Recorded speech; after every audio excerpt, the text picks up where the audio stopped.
Buenas tardes a todos, bienvenidos a nuestra charla abierta número 11 de la visión TJC2, que quiere decir hacia el segundo concilio de Jerusalén, que es una visión de reconciliación entre judíos y gentiles, o sea, no judíos, ambos creyentes en Jesús.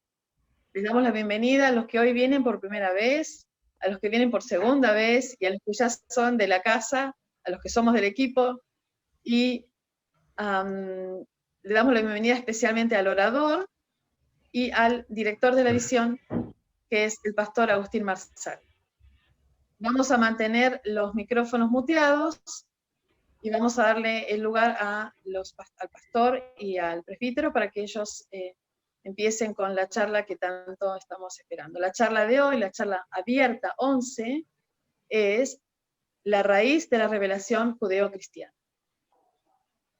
Así que voy a dejar el paso al pastor Agustín Marsal para que él siga con la presentación. Gracias.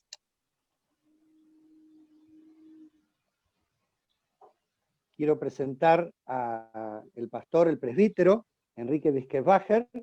Él es presbítero de la Iglesia Ortodoxa Occidental, una iglesia que tiene que ver obviamente con la Iglesia Ortodoxa, que es una espiritualidad muy interesante, no la conocemos tanto, pero bueno, somos amigos con Enrique hace años, y realmente él también ha participado en nuestros encuentros de TJC2, mantenemos conversaciones cada tanto, y bueno, hoy queremos que él nos enriquezca con su charla.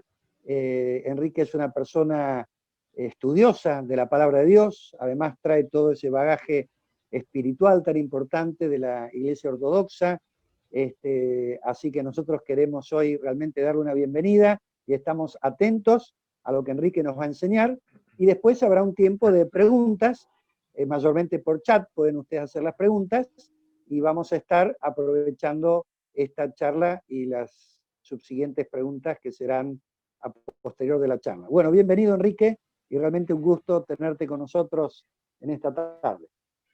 Muchas gracias. Bueno, yo me iba a presentar, pero ya me presentó él. Yo soy sacerdote de la parroquia San Martín de Tours y de la capilla de la Santa Trinidad de Salta. A partir del año 1054, con el cisma consumado de la Iglesia bizantina y la Iglesia romana, el catolicismo ortodoxo permaneció arraigado en Oriente y el catolicismo romano en Occidente. Este fue el primer punto de partida de muchísimas divisiones posteriores, tantas que ahora no alcanza el nombre de cristiano para denominar nuestra religión. Necesitamos otro nombre para individualizarnos más específicamente. Por eso tengo que aclarar que soy ortodoxo. La revelación judeocristiana se funda sobre dos pilares. El primero es la tradición, que contiene los mitos, la historia, los preceptos, los ritos y las costumbres. Todos estos elementos son una construcción que organiza los principios donde se establecen las relaciones con Dios, con los hombres, con la naturaleza y con uno mismo, consigo mismo. Es la instrucción que comúnmente se la denomina la ley, la Torá. A mi padre espiritual le gustaba decir más instrucción, porque instrucción es una construcción interior de un nuevo hombre, que es el ideal judío-cristiano. Pero también existe en nuestra revelación un lugar que va más allá de todo lugar conocido, donde las palabras, los conceptos, los ritos y los preceptos, que son todos buenos, dan lugar a lo inefable, lo indescriptible, lo infinito. El padre Agustín habló un poco el otro día de ese lugar. Este es un pasaje donde vamos sumergiéndonos lentamente con ayuda de los ritos, la plegaria personal, la audición de los escritos sagrados, a una presencia, a un sendero místico que para la revelación judeocristiana es el reino de los cielos. Sin embargo, no se puede ubicar el reino en algún lugar específico. ¿Por qué? Porque el reino es una presencia momentánea de Dios, de Adonai, reinando en nosotros reinado que permanece en nuestro interior, el reino de los cielos está dentro de vosotros, dice Jesús, que está destinado a reinar en este mundo, por eso rezamos, venga tu reino, y que finalmente se manifiesta en toda su plenitud en los cielos. Entonces podemos decir que el reino es un momento fuera del tiempo y del espacio, y eso es lo que se llama la experiencia mística.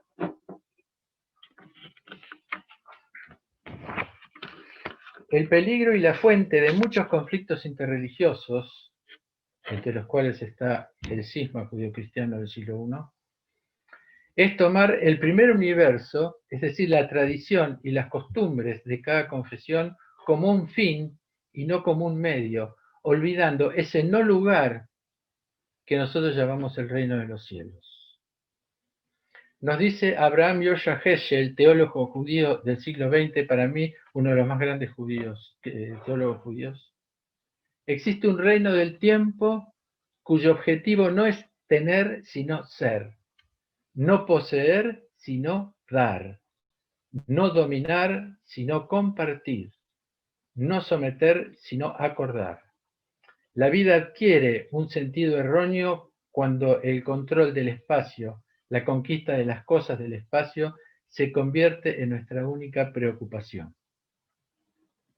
Es en este éxodo común hacia ese no lugar espiritual, interior, metafísico, donde se pueden realizar encuentros más fecundos, verdaderos y estables. ¿Qué piensa Dios sobre las diferencias religiosas? Tenemos una respuesta luminosa en el Segundo Testamento, en el comienzo del diálogo de Jesús con la samaritana. El Señor, cansado de haber caminado por el desierto en el calor del mediodía, le pide a la samaritana, dame de beber. Sabemos que los samaritanos directamente no se hablaban con los judíos por sus diferencias religiosas. Ellos creían en la Torá, pero no creían en los profetas. Por eso ella le contesta, ¿cómo tú, siendo judío, me pides a mí, que soy samaritana, que te dé de beber? Y Jesús le responde con estas palabras sublimes. Si conocieras el don de Dios, y quién es el que te dice dame de beber, tú le habrías pedido a él, y él te habría dado agua viva. El Señor le habla a la samaritana de algo, el don de Dios, de alguien, Dios, y de su ofrenda, el agua viva. ¿Qué es el agua viva? Vamos a remitirnos a Jesús, que está en el medio de la fiesta de las cabañas, sube a Jerusalén anónimamente y nos cuenta el Evangelio de Juan, el último día de la fiesta, el más grande, Jesús está de pie y grita diciendo, si alguien tiene sed, que venga a mí y beba el que tiene fe en mí. Como dice la Escritura, de su seno correrán ríos de agua viva. Dice esto del Espíritu que iban a recibir los que tuvieran fe en él, Juan 7. Es decir, que antes de discutir las diferencias religiosas, las costumbres y el acercamiento a Dios y a su don, es más importante, es decir, una relación con Dios, antes de una relación con las diferencias. Por eso cuando un fariseo experto en las escrituras y en los ritos y en los preceptos le dice a Jesús, Rabí, ¿cuál es el mandamiento más grande de la Torá? Él le dice, que está escrito, amarás al Señor tu Dios con todo tu corazón, con toda tu alma, con toda tu inteligencia. Deuteronomio 6:5. Este es el más grande y el primer mandamiento. El segundo es semejante a este. Amarás a tu prójimo como a ti mismo. Levítico 19:18.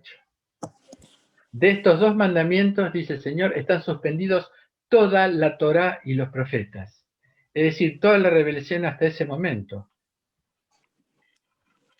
¿Qué nos está indicando Jesús en este mandamiento?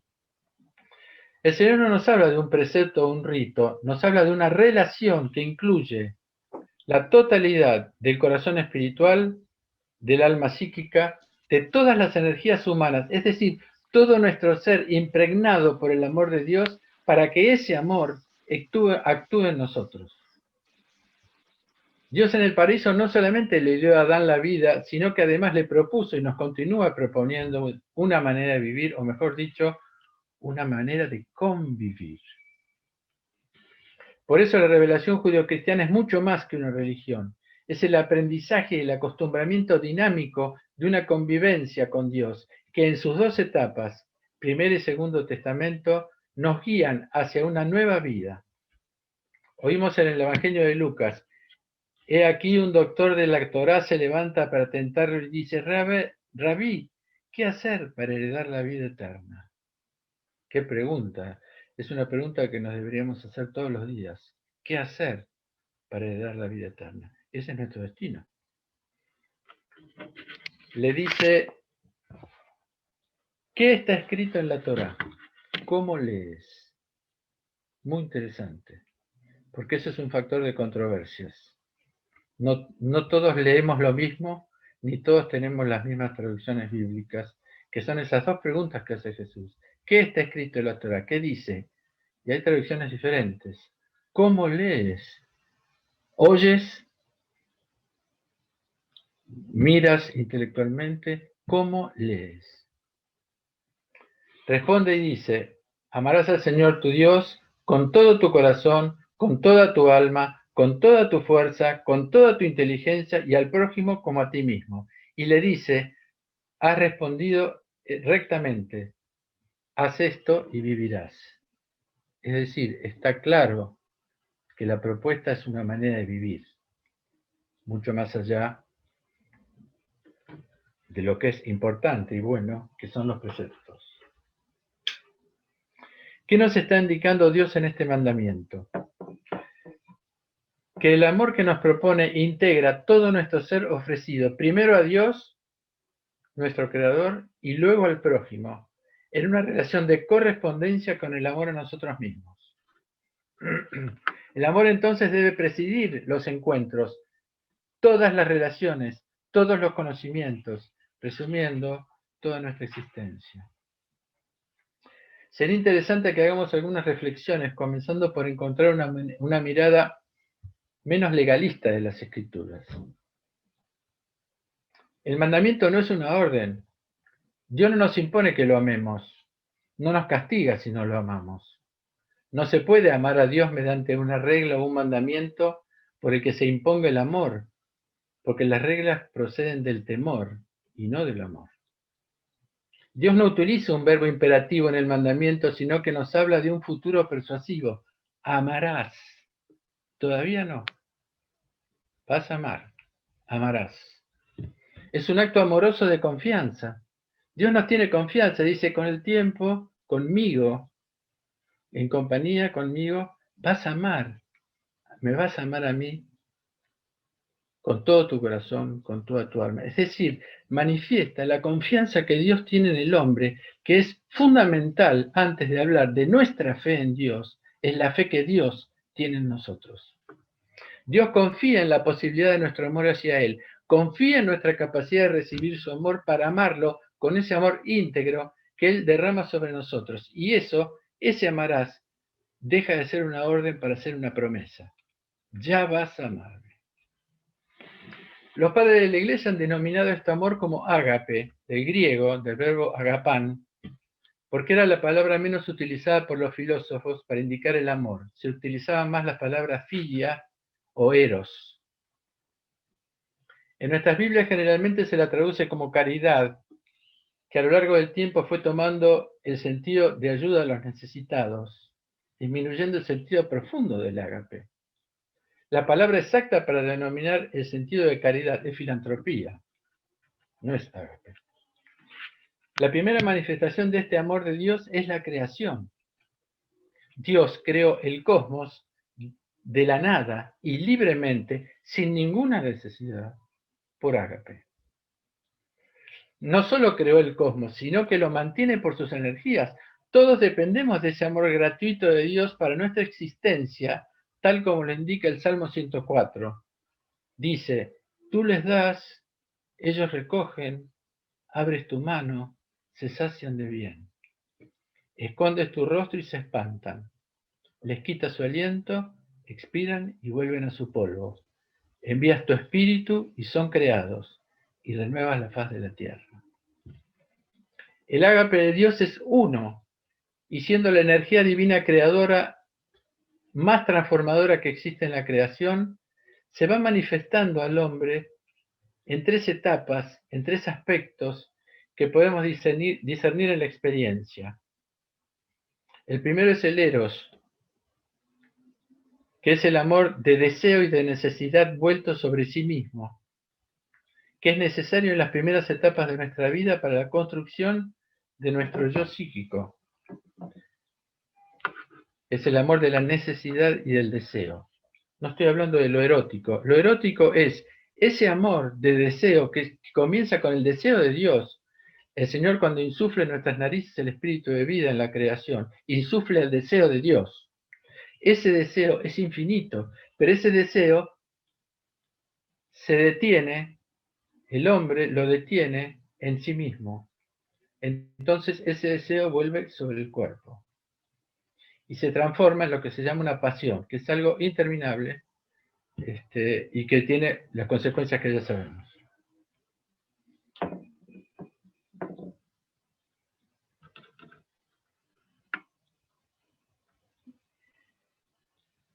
A ver, perdónenme. El segundo aspecto del amor es filia, que es el amor correspondido. Crecemos y ya en vez de recibir y pedir, empiezan las relaciones de mayor libertad. Es decir, y no es casualidad que Jesús elige para indicar la relación con tu pueblo estas dos relaciones de mayor libertad, que es la amistad y las bodas. Porque es un amor que elegimos. El amor familiar no lo elegimos a nuestros padres. Por eso Dios dice, Jesús dice, en las bodas del Hijo, es decir, las bodas de Dios con la creación, con los hombres, etc. Y después dice, no hay mayor amor que el de dar la vida por los amigos, ¿no es cierto? Ya no os llamo más esclavos, sino amigos. Filia es una parte de ese amor a sí mismo que se desprende del yo y se orienta al tú, se dirige hacia los otros. Esta relación se cumple cuando entre dos personas se realiza la correspondencia.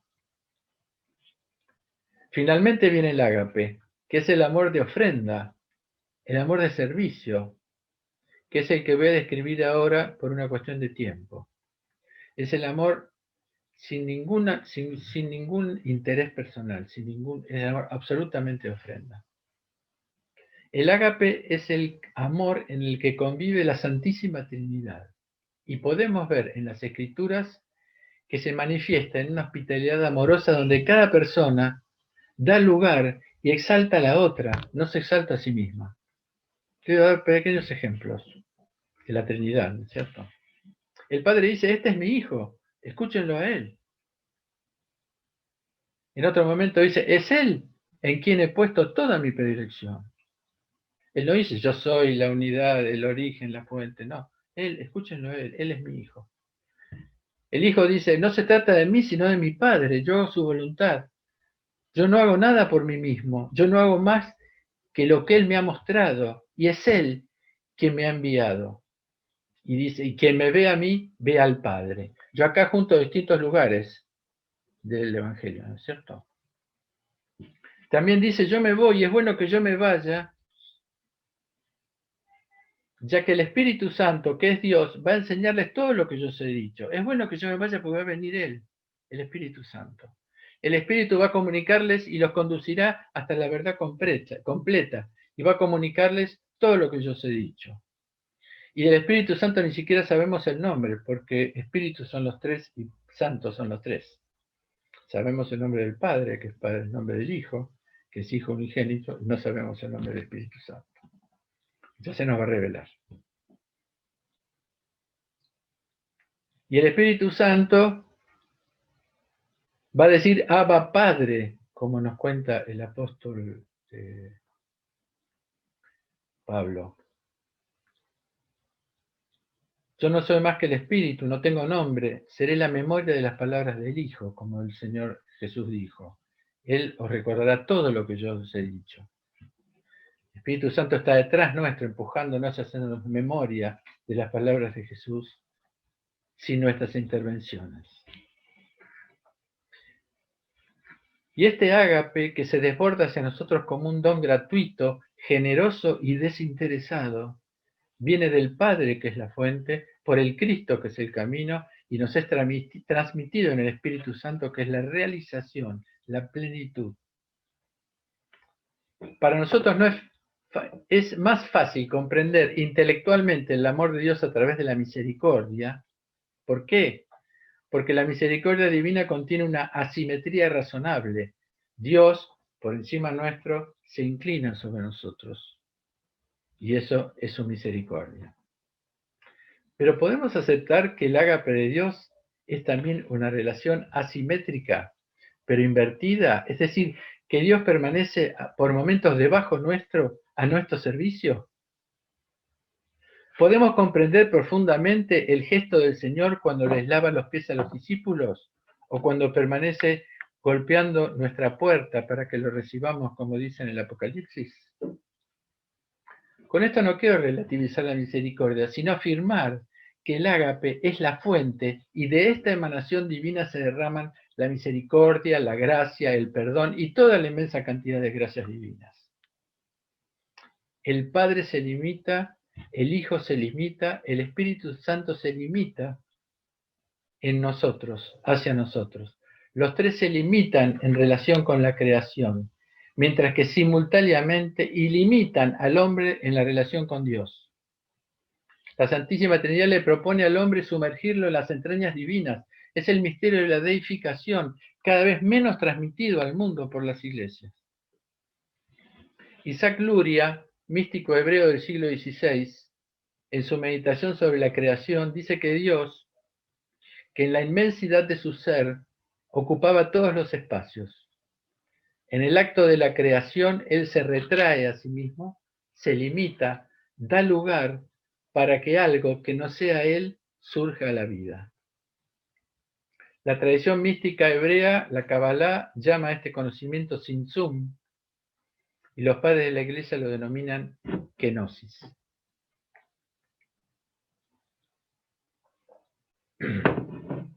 Lo mismo sucede con nuestra redención. El Cristo se hace hombre, oculta, limita su divinidad, desciende al mundo para donarnos la plenitud de la humanidad nuevamente perdida y posteriormente nos ofrece retomar nuestro destino de participación de la naturaleza divina. Nadie mejor que San Pablo nos describe este acto de kenosis de Cristo para nuestra redención.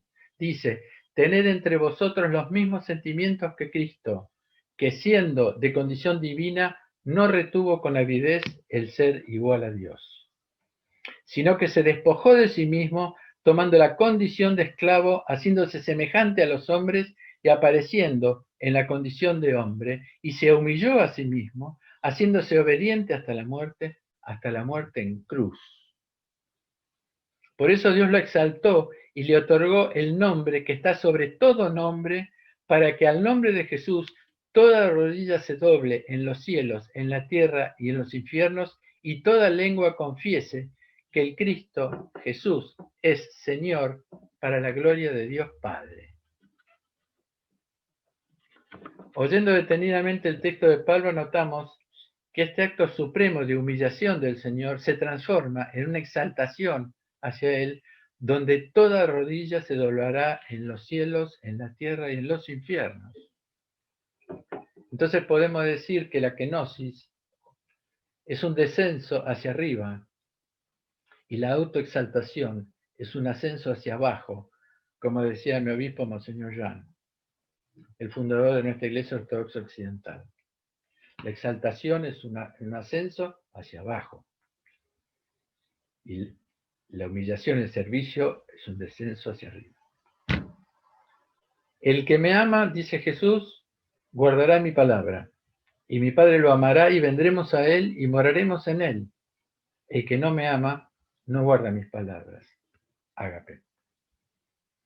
La palabra de Dios anuncia su deseo dirigido a nosotros, pero su palabra no irrumpe intempestivamente en nuestra existencia, no nos invade como hizo con los profetas. En la profecía es distinto, en la profecía de Israel, es maravillosa la profecía de Israel, inigualable. Yo no sé si ustedes saben que en París, en la iglesia de Chartres, no sé cómo se pronuncia en francés, están los 4 grandes profetas gigantes y 4 como nenitos encima de ellos, que son los 4 evangelistas. Es muy significativo eso.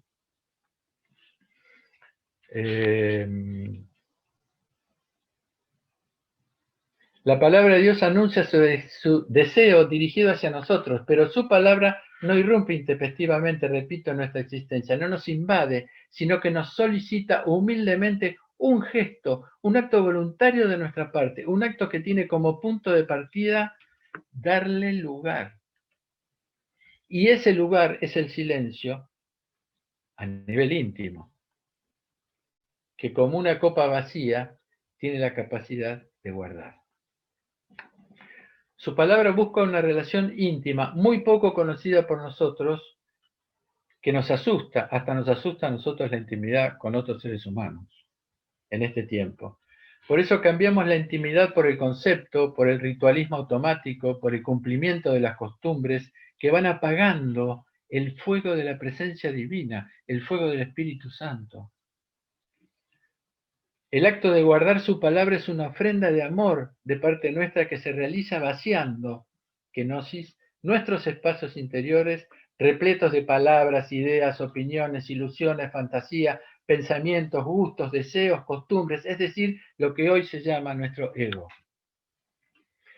Porque solamente en el vacío de esa mentalidad puede comenzar a crecer en nosotros el misterio del amor crucificado. Por eso el Señor nos dice: si alguien quiere venir detrás de mí, que me siga, que reniegue de sí mismo, esa es la cruz personal, tome su cruz y me siga. Sí, el que quiere salvar su vida, la perderá. La mentalidad mundana, en su estado actual, no puede concebir el mensaje del Sermón de la Montaña, que nos dice que paguen justos por pecadores, que perdonemos la injusticia, que amemos al enemigo, que la verdad esté por encima de nuestro agrado, que muchas veces el dolor, el sufrimiento, la prueba, el vacío, necesitan ser bienvenidos en nuestra vida para crucificar nuestra costumbre de evadir el dolor genuino, no el dolor enfermo, el dolor genuino por distracciones, haciendo multiplicar la cruz sobre los otros, responsabilizándolos de nuestros errores. No fui yo, es él, es el otro, es cualquiera, menos yo. Por eso Satanás intenta denodadamente impedir la cruz en nosotros, facilitando nuestra existencia liberada de dolor genuino, de esfuerzo, de lucha, colmándonos de comodidades, de confort, de diversiones, de ocupaciones inútiles, de tecnología, concediéndonos si es posible, aparte de mí esta copa, que dijo el Señor, que pidió Jesús en el huerto de los olivos y que el Padre respondió con el silencio. Como dice un teólogo ruso contemporáneo, el maligno busca para el hombre un final feliz demoníaco. Un monje ortodoxo copto en Egipto, que vivía en el desierto, llamado Mata el Mezquín, que falleció el siglo pasado, en 2006, debía ir al Cairo para una operación quirúrgica. Él en su juventud había estado con la juventud evangélica, antes de hacerse monje, y era muy amigo del presidente de la comunidad evangélica en Egipto, y fue a agradecerle la visita el pastor evangélico y hacerle una pregunta que habían debatido en una reunión ecuménica de jóvenes, que habían discutido entre los protestantes, los católicos, los ortodoxos, etc. Y la pregunta era: ¿los protestantes entrarán en el reino de los cielos?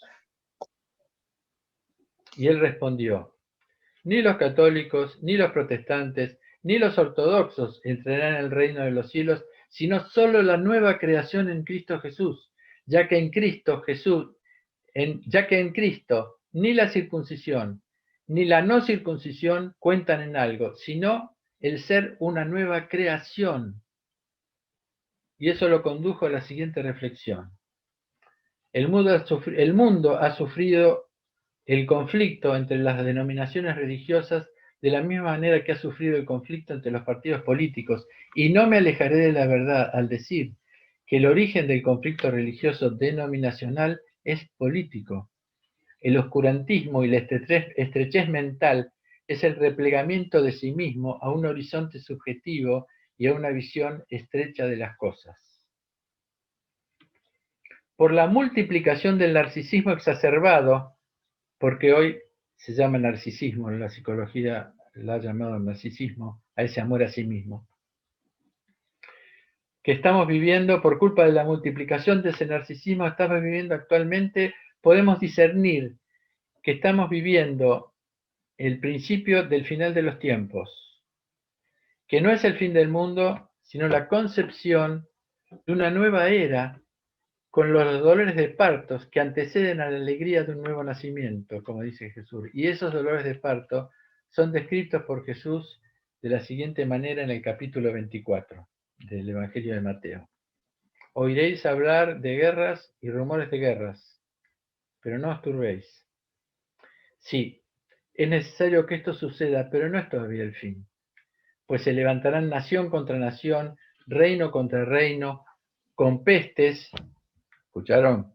Con pestes, hambres y terremotos en diversos lugares. Todo esto es el principio de los dolores.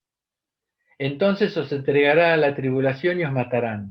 Seréis odiados por todas las naciones a causa de mi nombre. Muchos tropezarán, se entregarán unos a otros y unos a otros se odiarán. Muchos falsos profetas se levantarán y engañarán a muchos. Se enfriará y la caridad, el ágape de muchos, se enfriará. Mas el que persevere hasta el fin será salvado. El que persevere en el amor de Dios será salvado. Estamos viviendo estos tiempos. El coronavirus tiene que ver con esto. Algún día podremos hablar juntos sobre eso. Estas palabras del Señor nos anuncian el estado de la humanidad en las postrimerías de la segunda venida. Contienen un denominador común, que es el engaño, el asesinato y la ruptura de todos los vínculos. No se olviden que el nombre del maligno, diablo, significa en griego diabolos, que significa dividir, lanzar en todas partes. Hay tres palabras que tienen la misma raíz, que son diabolos, que están en la Biblia, parábolas, que es una verdad que empieza por otra y llega hasta una verdad más profunda, y símbolo, que es la unión, la unidad de lo que es aparentemente visto en dispersión. Estas palabras nos anuncian, contienen un denominador común: el engaño, el asesinato y la ruptura de todos los vínculos. La ruptura del hombre con Dios, habla de falsos profetas y falsos mesías, del hombre con la naturaleza, pestes, hambre, terremotos, del hombre con otros hombres, se entregarán unos a otros y se odiarán, guerras y matanzas religiosas, del hombre consigo mismo, el asesinato del yo, por querer usurpar el lugar de Dios, que dice: muchos dirán yo soy el Mesías, y el enfriamiento de la caridad, que es el amor ágape. Hay muchas cosas que no se saben. Por ejemplo, en el comunismo ruso, que Occidente no se enteró muy poco, se mataron 45 millones de cristianos, 45 millones de cristianos, en el mismo momento en que Hitler estaba matando 30 millones de judíos, y también, digamos, el comunismo ruso no solamente mató a cristianos, sino que mató a todas las religiones. Y Rusia fue el primer país que vivió esta persecución religiosa. y después nosotros lo vamos a volver a vivir. ¿Y cuál es la raíz de todo este derrumbe de relaciones? El amor a sí mismo. Ese amor eros que es necesario en la niñez para la construcción del yo, de la personalidad, cuando se absolutiza como el único amor, es el enemigo del ágape. Todo pecado, toda caída es la absolutización de algo relativo. Eso lo dice Kierkegaard, un filósofo. Nosotros absolutizamos lo relativo y relativizamos lo absoluto. Por eso, en esa relativización del absoluto, comienza el ateísmo y peor después, el antiteísmo. Ese amor a sí mismo es el origen de la pretensión, de la vanidad y del orgullo. El amor de sí hace de cada uno de nosotros un mundo con sus propios intereses, sus ambiciones, sus opiniones políticas y económicas y hasta su propia religión. Muchos, yo escucho que me dicen, yo tengo mi propia religión. Y un mundo encerrado sobre sí mismo, lo único que puede hacer frente a otro mundo, que son las otras personas, es la confrontación. Los monjes del desierto lo llaman filia autía y es el origen de todas las enfermedades espirituales, que es el amor a sí mismo. Por eso es muy importante que multipliquemos encuentros religiosos, que encontremos algunos espacios de oración común para que podamos transmitir algo de la sabiduría de nuestras distintas revelaciones, porque el amor, esa palabra tan devaluada hoy en día, el amor ágape, puede no estar en nuestras costumbres religiosas, puede no estar en nuestros ritos cuando practicamos un ritualismo mecánico o no, puede no estar en nuestros respectivos estudios acerca de ellos, pero es posible encontrarlo en el vaciamiento interior que da lugar a la palabra del otro, en la atención ofrecida sin prejuicios y en la pobreza que da hospitalidad a nuestro Dios, para que en el aliento de su palabra creadora seamos recreados en la vida del Espíritu, haciéndonos ricos huéspedes de su amor. Muchas gracias.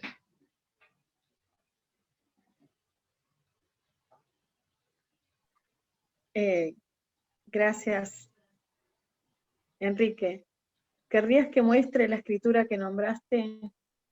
Sí, como quieras. ¿Puedo Sí. compartir la pantalla? Sí, por supuesto.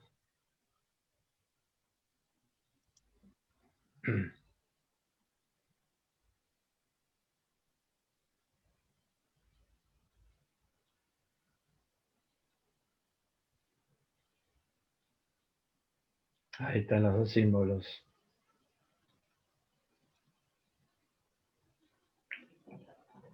La menorá y el pez Piscis.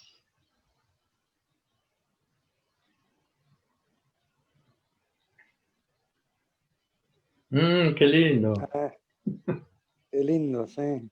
Lindísimo. Interesante. Me encanta. Ajá. Mira. Bueno, es un espacio si quieren desarrollar algo.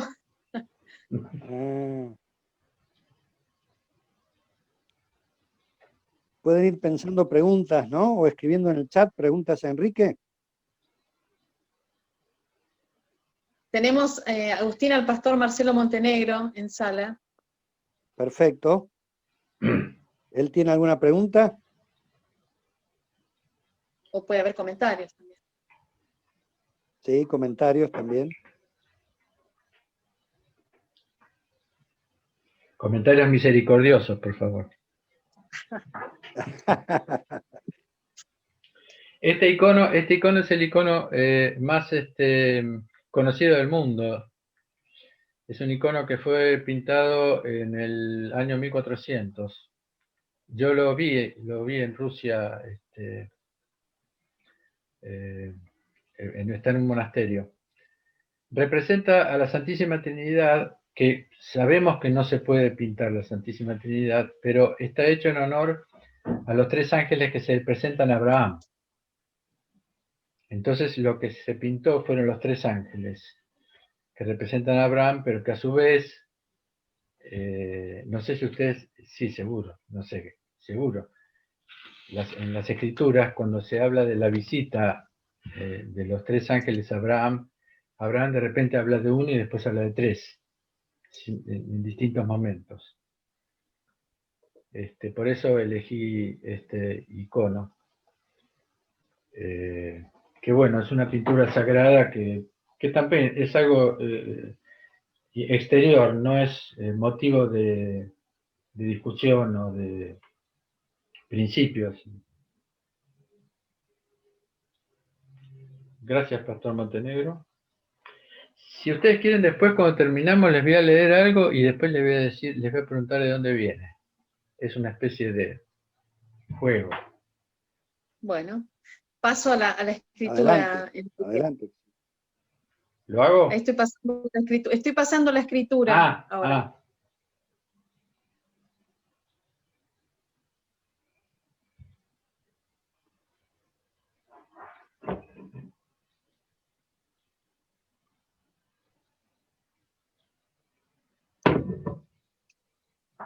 Y la otra escritura.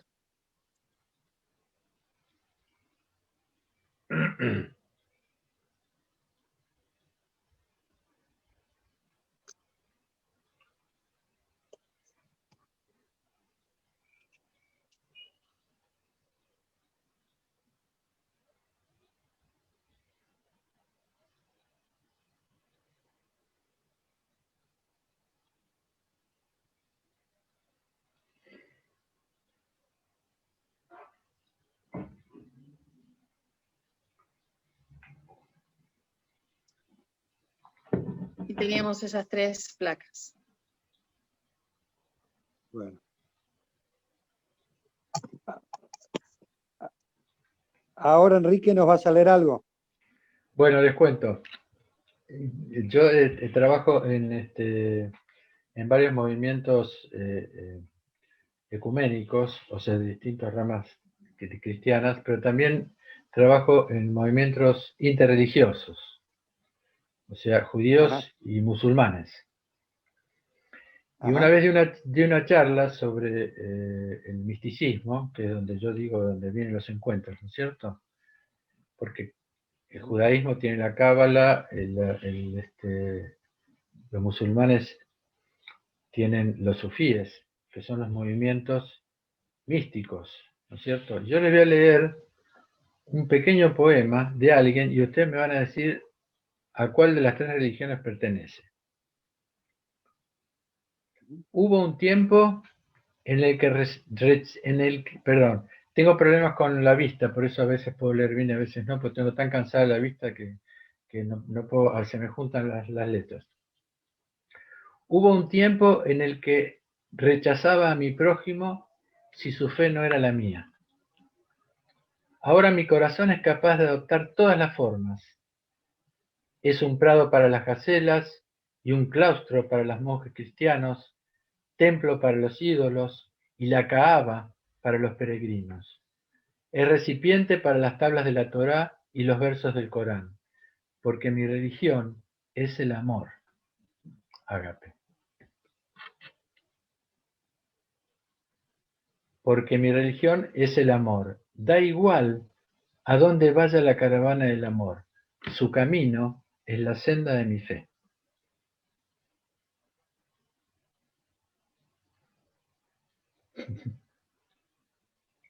¿Quién lo escribió? Es musulmán. Ajá. Del siglo XII y uno de los grandes Ajá. místicos sufíes del siglo XII junto con Ajá. Rumi, que es un extraordinario poeta. Ibn Arabi. ¿Cómo? Claro. Ibn Arabi. Exacto, Ibn Arabi, yo lo pronuncio mal porque no sé el idioma. Es Ibn Arabi, junto con Rumi, que es para mí uno de los grandes poetas. Ajá. Por eso hay... bueno, nada más. Sí. Enrique. Sí. Hola. Sí, te escucho. ¿Te puedo hacer una pregunta? Sí, cómo no. No sé si María hay en el chat otras preguntas, si no yo quiero hacer una. No hay preguntas, pero ya que lo mencionas, los que deseen hacer una pregunta la pueden escribir por chat, por favor. Bueno. Gracias. yo voy a hacer una directa. Me voy a Basta de ahorrar el chat indirectas. directa. No, Enrique, en tu exposición que me pareció muy buena, sinceramente profunda, me parece que va a haber que volver a escucharla. Para eso tenemos el YouTube, ¿no?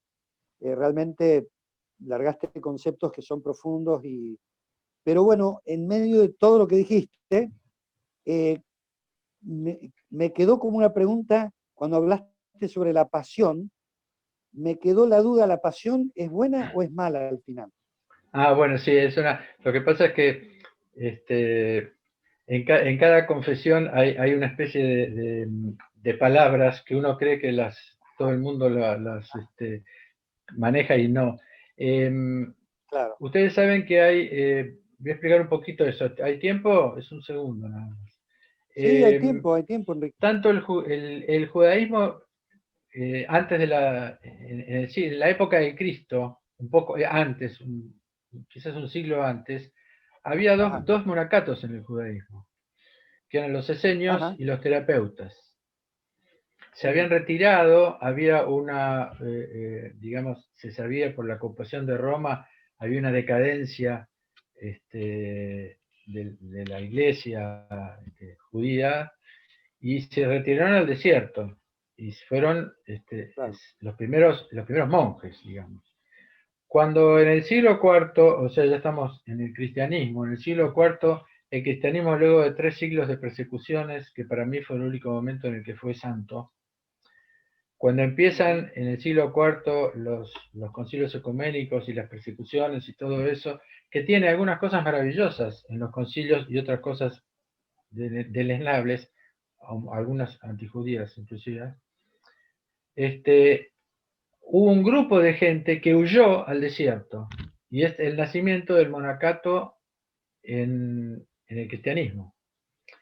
En la ortodoxia el monacato es único, no hay distintos tipos de monacato, hay un solo monacato para todos los ortodoxos. Y es la ida al desierto, el divorcio con las sociedades, hacer el evangelio a pleno. Ellos estaban muy cerca de Dios, y ellos crearon una psicología espiritual maravillosa que es desconocida en Occidente, que es justamente estudiaron el alma, estudiaron el espíritu, estudiaron el cuerpo, y fueron encontrando las distintas enfermedades y cómo el maligno trabajaba en el alma, en el cuerpo, en el espíritu, para la caída del hombre. Es maravilloso, y fue desconocido en Occidente porque, claro, como era ortodoxo, permaneció, y después también se olvidó también un poco en la ortodoxia también. Y ellos llaman pasión, las pasiones, ellos lo llaman a el exceso de algo bueno, que vendrían a ser, para que tengan una idea, lo que el catolicismo romano habla de los, ¿cómo se llama? De los 7 pecados capitales. No sé si todos saben de ese tema. Bueno, podés nombrarlos. A ver, espera, porque mi cabeza estoy muy, muy cansado. Digamos, nosotros tenemos 8, es decir, que fue sacado en el siglo IV por el primer monje que se fue al desierto, que es me agarras justo.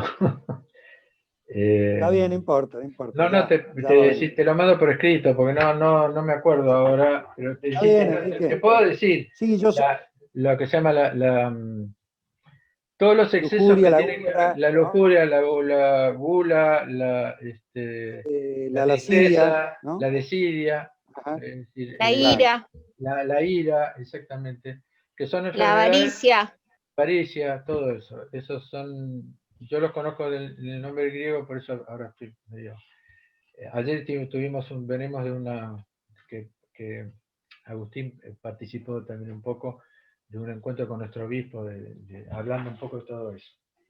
Entonces, la pasión es la absolutización de un bien.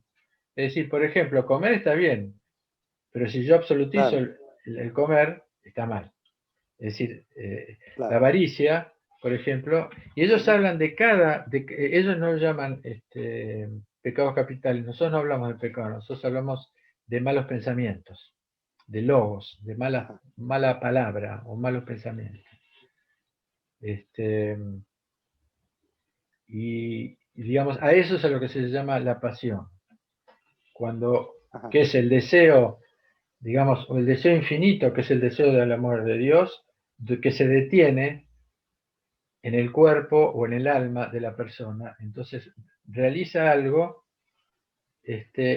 y lo realiza, se tranquiliza, después lo vuelve a realizar, se tranquiliza y es eterno. Eso es lo que se llama la pasión. Y ellos hicieron todo un trabajo médico, que la psicología, yo soy psicólogo social aparte, pero la psicología lo descubrió en el siglo I, en el siglo XX recién, porque los monjes ya hablaban de los primeros siglos.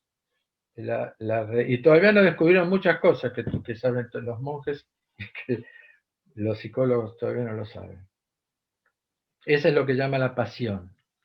O sea, digamos, desde un punto de vista, ¿cómo te puedo decir? Médico, sanador. Claro. También está la pasión por Dios, por ejemplo, que eso es buenísimo. Claro, ¿Cierto? claro, habría una pasión como positiva, ¿no? Claro, claro. Por eso, Claro. es decir, pasa por ahí el tema de la pasión. Claro, claro. Sí, sí, sí, sí.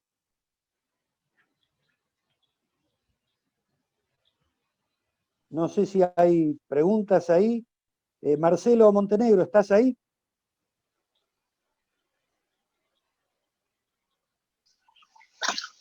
Hola, buenas tardes. Sí, acá estoy atento, aprendiendo, escuchando. Bueno, me gustaría un comentario tuyo sobre lo que dijo Enrique, porque vos tenés una apreciación desde la perspectiva hebrea y puede ser interesante un comentario sobre lo que habló Enrique. Bueno, ahí como bien tú decías, es muy profunda la charla y sería bueno volver a escuchar, porque hay mucha riqueza, mucha densidad de conceptos. Pero algo, él habló del sinsum, ¿no es cierto? Cuando Dios crea, se retira a sí mismo para crear espacio. Y ese es un concepto muy profundo, ¿no? El hecho de que Dios mismo crea espacio para la creación. Y es el modelo para nosotros, ¿no? De que tenemos que hacer esto, y el gran desafío, ¿no? De corrernos. Y a mí me llama la atención cómo Jesús muchas veces va a insistir en esto, ¿no? Jesús dice, no, cuando se produce esa disputa entre los discípulos, quién iba a ser el mayor de ellos, ¿sí? Y Jesús dice, no, dice, el que quiera ser el mayor sea el siervo de todos, dice, ¿sí? Y después Pablo también, cuando habla en las epístolas, va a decir, bueno, considera a tu hermano como superior a ti mismo. Y esto es muy fácil de decirlo, pero es muy difícil vivirlo, muy difícil vivirlo. Cualquiera que se conoce un poquito sabe que el ego no es fácil manejar. Entonces, a mí me llamó la atención, como decíamos, por esta lectura que hacemos de repente desde la perspectiva hebrea, para nosotros es muy importante cuando interpretamos, ver el origen de las cosas en la escritura, no en la Torá, ver el origen, donde se inicia. Y es increíble que cuando uno mira en la Torá se da cuenta que en el segundo día de la creación es cuando Dios crea los cielos. Si uno mira, el primer día de la creación Dios crea la luz, pero en el segundo día de la creación Dios crea los cielos. Y a partir de ahí se produce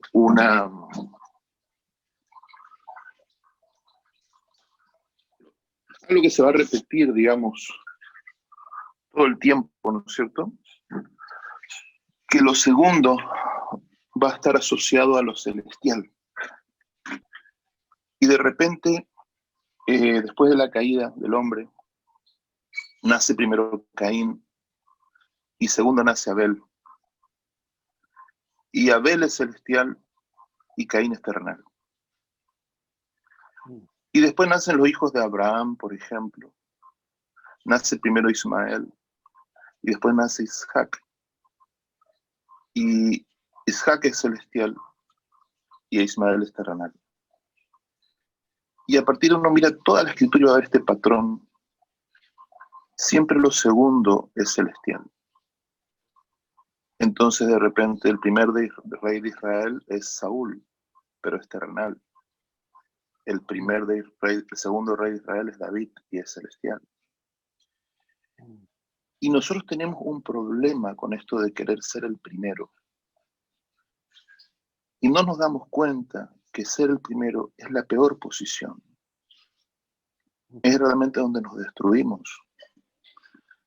Donde el ego ocupa a veces. Jesús tenía esta particularidad. Jesús, como hoy bien decía Enrique, en la Trinidad nos muestra el modelo perfecto del amor, que es el reconocimiento del otro. ¿Sí? ¿Qué necesidad tiene Jesús, siendo Dios, de decir el Padre mayor es que yo? Porque quiere ocupar un segundo lugar. Está buscando ocupar un segundo lugar. Siendo igual a Dios, Él dice, yo soy el Padre mayor es. ¿Por qué dice esto? Porque Jesús entiende que Él va a llegar a la plenitud solamente estando en el segundo lugar. Y esto es algo que el enemigo, como decía Enrique, nos trata de tentar a nosotros a creer que es al revés, que nosotros tenemos que ser los primeros. No, nunca es bueno esto. Lo ideal es ser siempre el segundo. El primero es el que aguanta todos los cachetazos, el primero el que aguanta toda la presión, el primero que aguanta para que vos puedas fluir y desarrollarte. Entonces el que está primero en algo tiene que tener una conexión con Dios muy grande para no destruirse.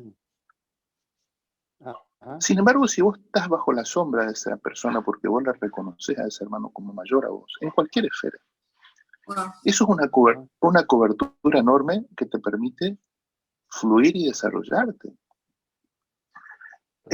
Yo observo, por ejemplo, Yosef, el hijo de Jacob, era un chico que en la adolescencia empieza a tener visiones de Dios, y se acuerdan que él era un poco el alcahuete ahí que iba y le contaba al papá las cosas que hacían los hermanos, le va y le cuenta que todos iban a postrar ante él, tenía un tema, ¿no? Cuando los sabios de Israel se preguntan, ¿por qué este chico, que era casi perfecto, tuvo que pasar 2 años en prisión? Injustamente. ¿Por qué? Ellos contestan y dicen, porque él en su juventud habló mal de sus hermanos. Él criticó a sus hermanos. Y eso quiere decir que vos te sentís superior a otro. Cuando vos criticás al otro es porque vos en el fondo te sentís mejor que el otro. O vos crees que vos sos mejor que el otro. Y a partir de ahí el Señor le hace pasar un proceso tremendo a José, donde José queda lejos de la familia, lejos de sus hermanos los que él criticaba, lejos de su padre que era el privilegiado. Pasan muchas cosas. Pero sin embargo en la cárcel uno se da cuenta que algo había cambiado.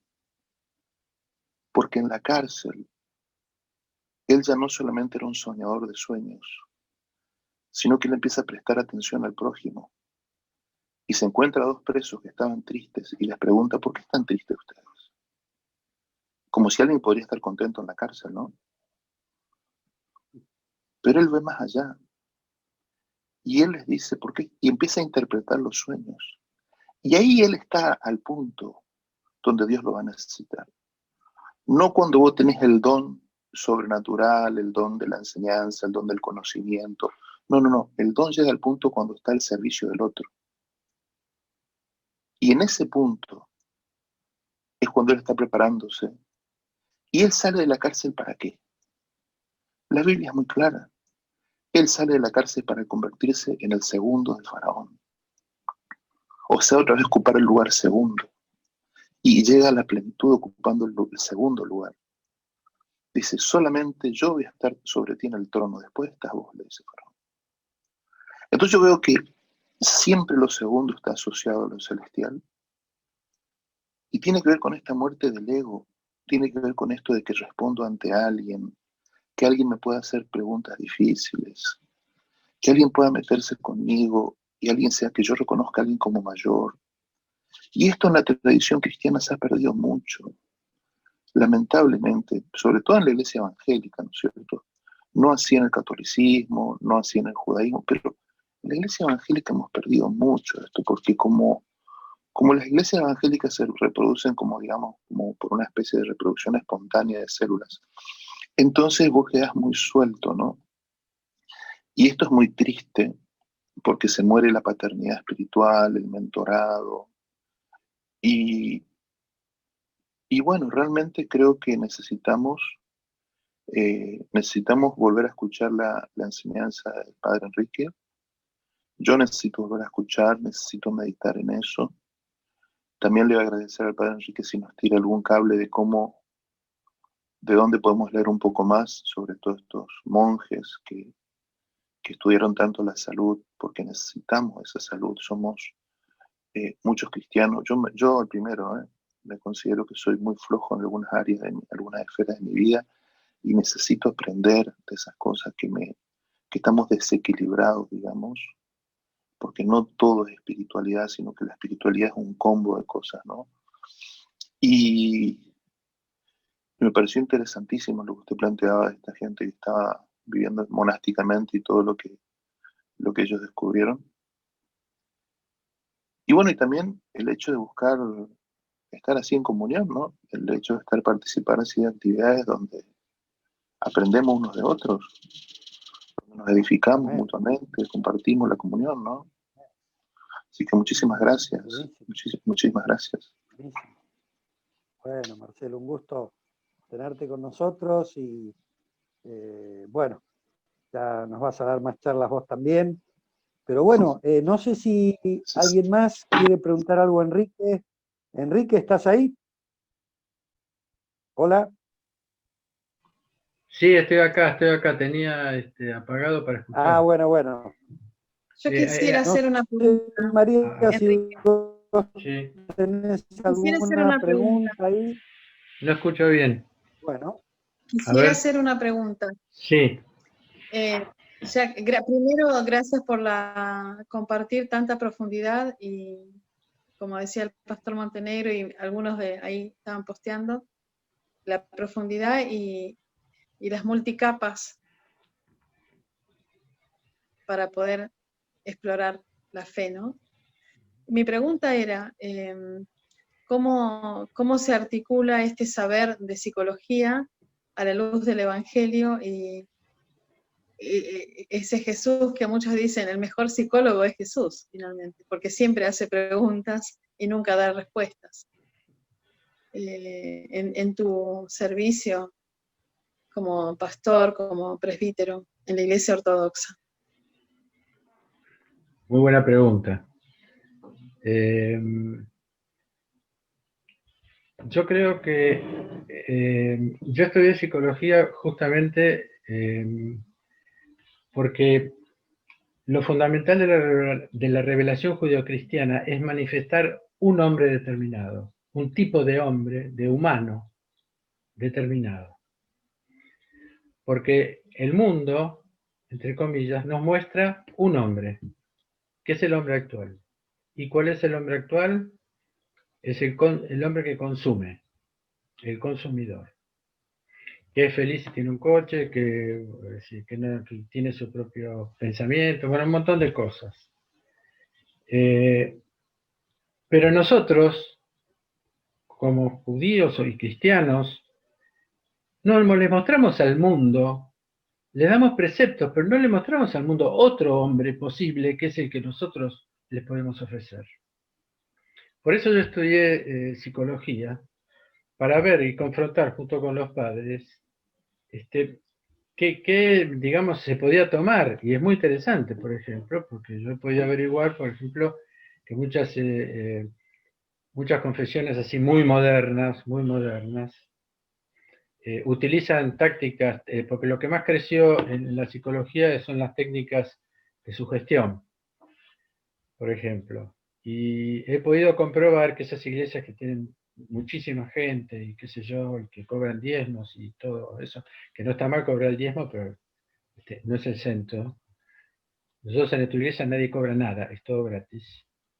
Por eso tuve que trabajar aparte como psicólogo para sobrevivir. Pero es mostrar, tenemos la necesidad de mostrar la alternativa de otro hombre posible. De otro hombre en donde se toque todo. Entonces, en la psicología yo vi algunas cosas son válidas. De todas maneras, no aprendí nada nuevo de lo que había aprendido de los padres del desierto, que se llaman así los padres del desierto. Es mucho más profunda la psicología de los padres del desierto, porque la psicología común no tiene en cuenta el espíritu.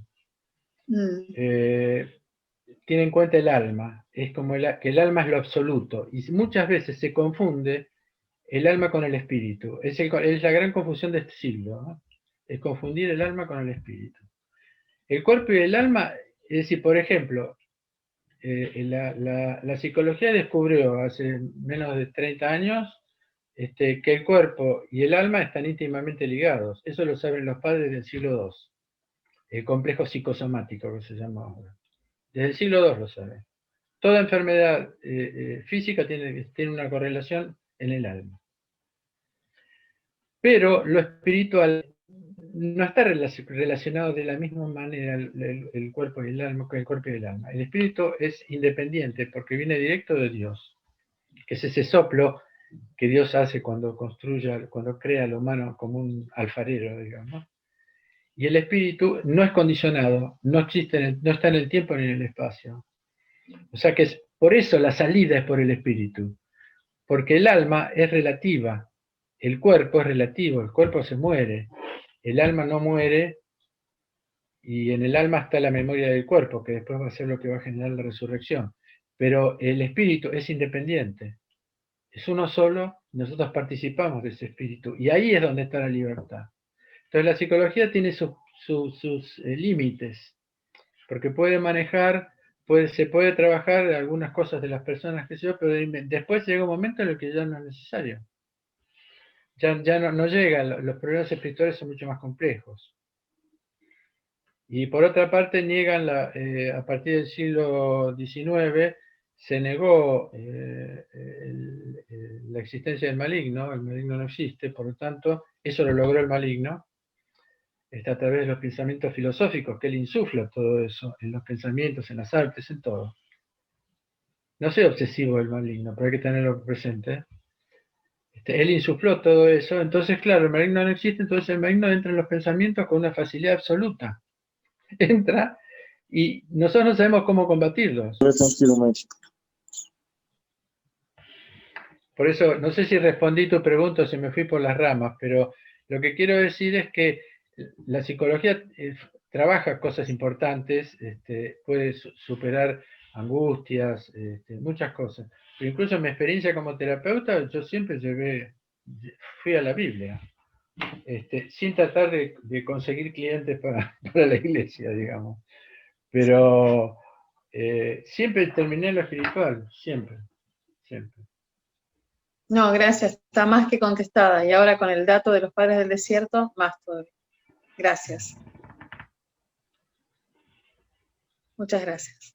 No, bueno, estamos teniendo acá amigos de varios países, me estuve anotando, tenemos de Perú, Bolivia, México, Uruguay, Argentina, y dentro de Argentina, Córdoba, Mendoza, capital, provincia de Buenos Aires, Corrientes, no sé si me olvido de alguna, quizás Pastor Agustín está ahí. Sí, estoy acá. ¿Cómo te parece seguir? Quizás alguno no se anime con el chat, pero quiera hacer algún comentario. Por ahí no hay preguntas porque creo, como dijo el Pastor Montenegro y también el Pastor Agustín, hay que volver a escuchar esta exposición, sí. ¿no? Sí. Sí, yo creo que va a ser muy bueno que esté en YouTube, ¿no? La charla, en cuanto la podamos mostrar en YouTube, vamos a poder volver a escucharla, pero sí, mucha profundidad. No es común este tipo de profundidad, ni siquiera en el ámbito cristiano. Así que creo que tenemos el privilegio de escuchar algo que desgraciadamente, por la superficialidad en que estamos viviendo, es raro escuchar una charla de este tipo. Creo que mucha gente se va a beneficiar y además le vamos a pedir a Enrique que dé otras charlas, pero realmente creo que este es, digamos, el gran valor de TJC2, ¿no?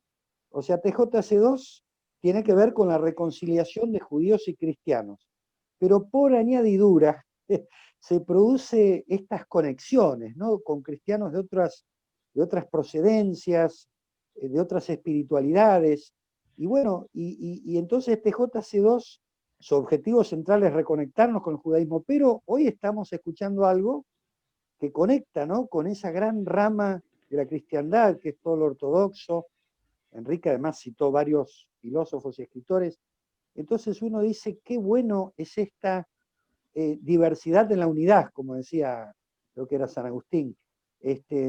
Pero justamente yo creo que ahí es donde vemos la riqueza, ¿no? De un movimiento que Dios genera para reencontrarnos con las raíces, pero a su vez nos reencontramos con otras espiritualidades. Por eso yo celebro esto, no soy tan inteligente para haberlo producido, simplemente Dios conecta personas y situaciones y uno, bueno, sigue la corriente, ¿no? Pero yo creo que el aporte de Marcelo Montenegro, de Enrique y de otros, ¿no? Que hemos tenido, es esa cosa que Dios está produciendo en el mundo entero. Como decía en un momento Enrique de su charla, esto de estar cerrados, ¿no? O sea, yo estoy encerrado en mi pequeño grupo, o de más, los ataco, porque no son como yo, y ahí uno se da cuenta la pobreza en que hemos vivido, ¿no? O sea, yo en mi caso, bueno, nací en la iglesia católica, después estuve en la iglesia evangélica, después estuve en comunidad cristiana, ahora estoy en la iglesia anglicana, así que yo sí fui recorriendo lugares y sigo abriéndome a otros, pero reconozco que todavía nos falta mucho saber escuchar. Y ojo, esto no quiere decir que uno no tiene sus convicciones, ¿no? O sea, Marcelo es pastor evangélico y sabe por qué está ahí, yo soy pastor anglicano y sé por qué estoy acá, y Enrique está en la iglesia ortodoxa. O sea, uno está en un lugar y tiene las convicciones porque está. Pero habiendo dicho esto, qué bueno es abrirnos, ¿no? Abrirnos y aprender de otros. Yo seguiré en mi lugar, pero cuánto puedo aprender y crecer de otros, ¿no? Tenemos a José Levin en el judaísmo mesiánico, en fin, nuestra intención es que otros se puedan acercar, así que creo que ha sido un día excelente. Si no hay más preguntas, bueno, podemos ir cerrando, no creo que tengamos que Acá, prolongar indefinidamente. la familia Ortega, Agustín, la familia Ortega de México, Bueno, le gustaría hacer una pregunta. Quizás puede abrir el micrófono, ya que a veces habilitamos el chat por si hay muchas preguntas y muchas personas como un protocolo, pero si vemos que claro, por ahí las personas se quedaron impactadas con la claro. presentación, alguno quiera abrir el micrófono Sí. como Rosario y hacer la pregunta. Okay, gracias. Gracias, buenas tardes. Muchas gracias porque de verdad fue algo muy, muy profundo y espiritual, porque yo creo que eso es lo que tiene el espíritu, ¿no? Que da testimonio de sí mismo y fue algo muy impactante. Cuando hablaba de esta área de la división de los diferentes grupos y las razones, ¿no? Cómo llegamos hasta cierto punto a ser como una diferencia política, y es real, ¿no? Hay muchas veces egocentrismo, muchas veces tantas cosas que nos dividen, hasta que el Señor empieza a tocar nuestro corazón y nos empieza a mostrar lo que usted decía, de que todo esto va a un solo punto, que es el amor. Y bueno, creo que la razón de que estamos aquí es precisamente porque hemos reconocido esto. Sin embargo, ¿cómo lograr acercar a otras personas? ¿Cómo poder llevar este mensaje a los diversos grupos, porque hay dos partes. Una parte es, sí, ¿no? El egocentrismo, el decir, esta es la manera de llegar a Dios, pero también hay otra parte que es el temor de esta nueva era de una sola religión, de un solo, que sabemos que no es esa el propósito de Dios. ¿Cómo lograr, cómo poder lograr ese acercamiento hacia los diversos grupos? Gracias. ¿Puedo responder? ¿Respondo? Sí, Enrique, adelante. Primero, dale. antes que nada, quería agradecerle mucho a Marcelo Montenegro. Por favor, tutenme, yo soy Enrique. A Marcelo le quería agradecer mucho lo que dijo, porque estamos en una consonancia que parecemos uno. Sus palabras y bueno, lo que me contó, porque también me enriquece lo que dijo. Agrega a lo que yo tenía, le agregó algunas cosas, que por ahí lo utilizo en alguna homilía en algún momento, así que me tomo los derechos de autor. Perdón, la pregunta era cómo transmitirlo. El punto inicial es el trabajo personal, o sea, el trabajo personal que tiene que ver con los ritos, con el ritual, pero no con el ritualismo, sino con el rito. Y el trabajo en la casa con la plegaria personal, para que Dios entre en sí mismo. Porque hablamos muchos, todos hablamos. Pero la verdadera manifestación, lo que hace que a la gente le toque o no, porque es la presencia de Dios en cada uno. Entonces, uno lo que tiene que hacer es hacer un vacío para que Dios entre y que Él hable a través del Espíritu Santo en nosotros. Es un trabajo personal que necesita un cierto encerramiento sobre uno mismo un tiempo y después dejar que Dios hable. Él va hablando, va a ir hablando. De eso estoy absolutamente convencido. A veces sí, a veces no. A veces yo no sé qué decir, a veces aparece. O sea, hay que entender la relación con Dios, que no es una relación fácil, no es simple, no es sencilla. Por lo tanto, tiene que ver es decir, para poder dar de comer hay que estar muy bien alimentado, resumamos, ¿no es cierto? Es decir, estar alimentado de un pensamiento que no es el pensamiento del mundo, y con ese alimento uno puede profundamente después dar de comer. Mi padre espiritual decía, hay que comer al Cristo para dejarse comer por los hombres. Qué bueno, excelente, excelente. Gracias. Muy bien. Y quiero agregar algo, María. Adelante. Hola. Quiero agregar algo. Veo a esas dos mujeres mexicanas, y veo a María y a otras hermanas, y quiero decir que las mujeres en particular, para mí, tienen, ¿cómo puedo decir esto? Esa búsqueda del amor muy profunda. Lo veo en mi esposa, que es la mujer más cerca que tengo, ¿no? Y yo creo que Dios ha puesto a la mujer algo que a los hombres nos cuesta, que es esta búsqueda del amor, ¿no? O sea, yo veo que la mujer busca el amor y cuando no se produce eso, por ejemplo, si yo estoy un poquito frío con mi esposa, enseguida a ella esa situación no le parece normal. A mí, como hombre, por ahí puedo estar semanas enteras así. La mujer, me parece, Dios le ha puesto algo especial, que es ese anhelo del amor. No sé qué opinan Enrique y Marcelo, pero esta es mi impresión personal, ¿no? Veo ahí a las hermanas y digo, bueno, además todo lo que es la maternidad, ¿no?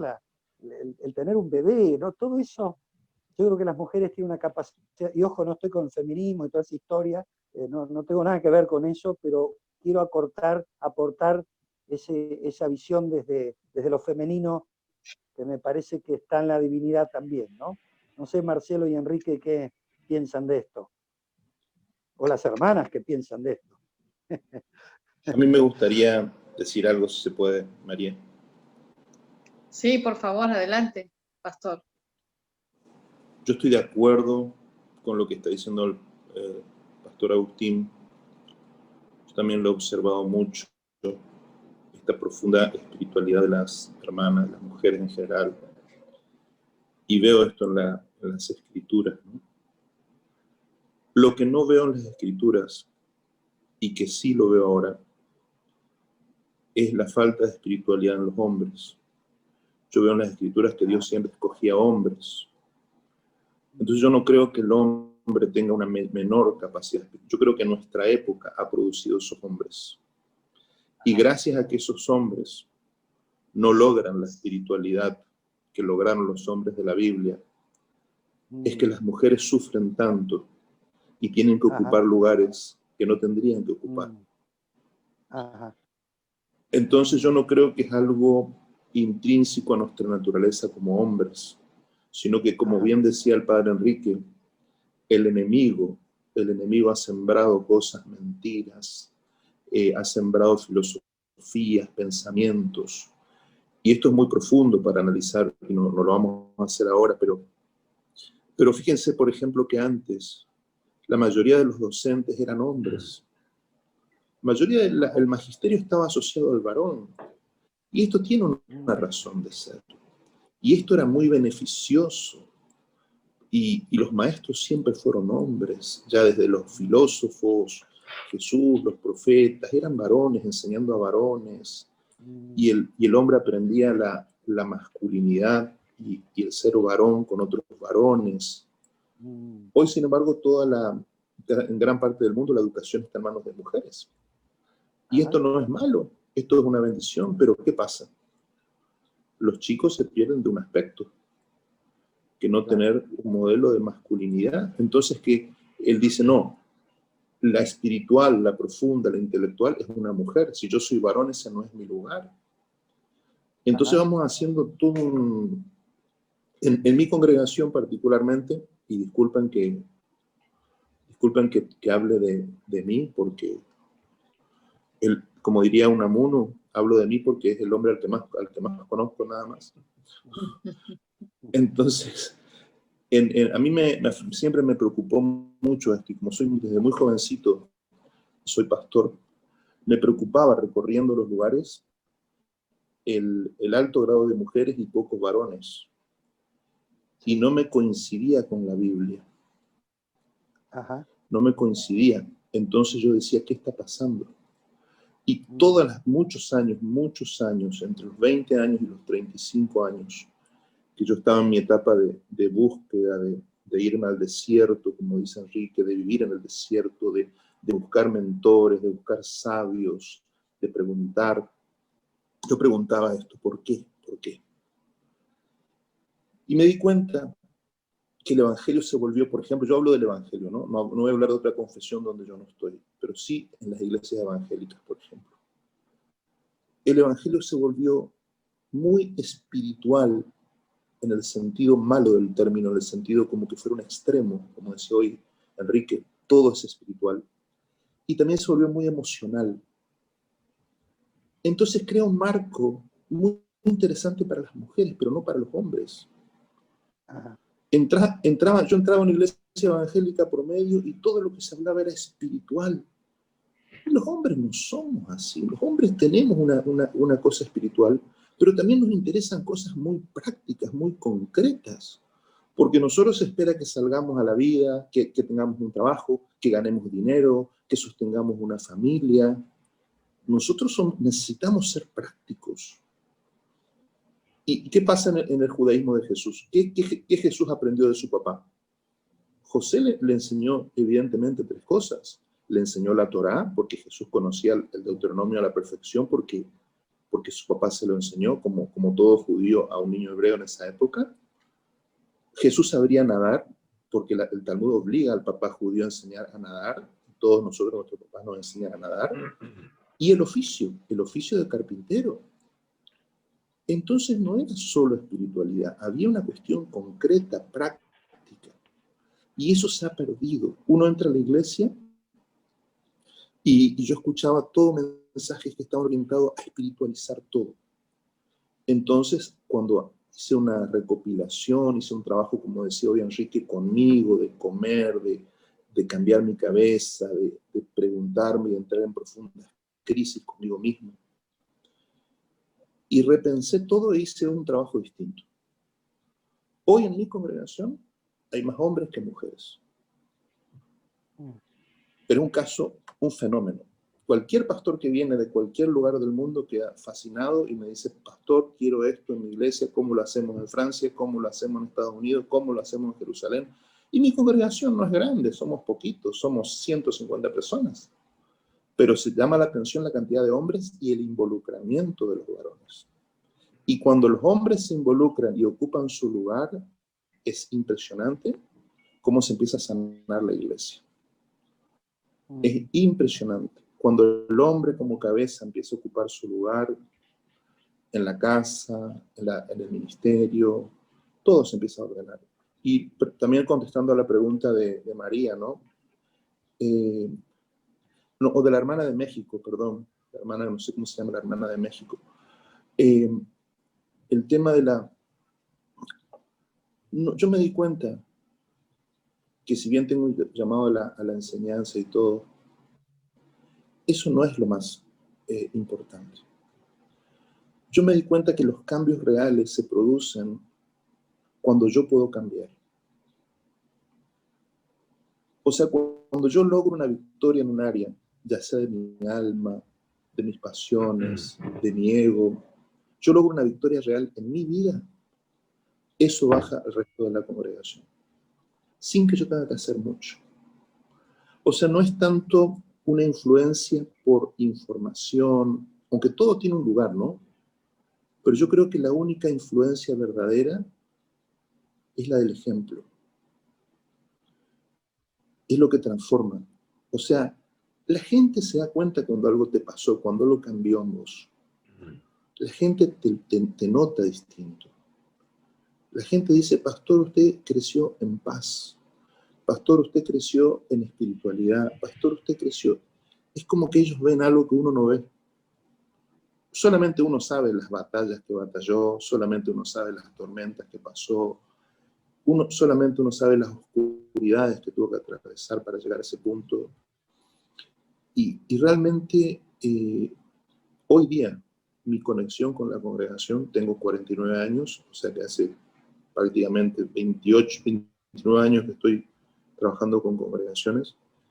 Hoy mi conexión con la congregación pasa más por tratar de cambiar yo, ser mejor persona, y a partir de ahí conectarme con la iglesia. No tanto bajar línea de lo que debería ser, no. Simplemente tratar de trabajar conmigo. Hasta en algún punto, como diría hoy Enrique, que usó la palabra narcisismo, en algún punto hay que ser un poco narcisista o egoísta para mirarse uno, trabajar con uno, pero sin desconectarse de la comunidad. Y coincido mucho con él, ¿no? Hay que comer del Señor, ir dejándolo de uno, ir tomándolo del Señor. Y cuando uno va, como podríamos usar la palabra desbloqueando, o no sé qué palabra usar, cuando uno va alcanzando un nuevo estado de conciencia, es como que eso baja al cuerpo, ¿no? Y trae salud. Hoy lo estamos aplicando con las familias, con las personas depresivas. Vino un matrimonio con una nena depresiva. ¿Qué es lo que haría tradicionalmente yo como pastor? Y bueno, trabajar con la chica, estamos con mi esposa, estaríamos con ella, le mandaríamos al psiquiatra, haríamos un montón de cosas. Hoy sabemos que no es eso. Hoy sabemos que la chica está mostrando el síntoma de una familia que está enferma. Y hoy sabemos que no hay familias sanas. Toda familia es disfuncional hoy día. Todas nuestras familias son disfuncionales hoy día. Y cada momento, ya sea en el cuerpo, como decía el pastor, en la mente, en algún área, se va a manifestar el síntoma de la enfermedad de la familia. Entonces, a veces, la persona deprimida es la que menos interés tiene en ser ayudada, porque está deprimida. Entonces, como pastor, yo busco en la familia cuál es la persona más motivada. ¿Es el papá? ¿Es la mamá? ¿Cuál es la persona más motivada? Y lo que hago es entrenarlo a él. Lo entreno a él para que él cambie el sistema ansioso que se vive en su casa, para que él rompa el sistema que está deprimiendo a la hija, Porque la depresión es un síntoma de algo que está en la casa. Entonces nosotros ahí es donde estamos viendo frutos. En ver todo como un sistema, como una unidad. Y con la congregación pasa lo mismo. Si la congregación algo está mal, yo tengo que mirar a mi familia, qué está pasando. Y yo logro la victoria en mi familia y eso baja a la congregación. Es increíble cómo somos todo un sistema que está ligado. Y esto es un poco cerrando, ¿no? la idea. Los hombres, los varones, son tremendos cuando son ayudados.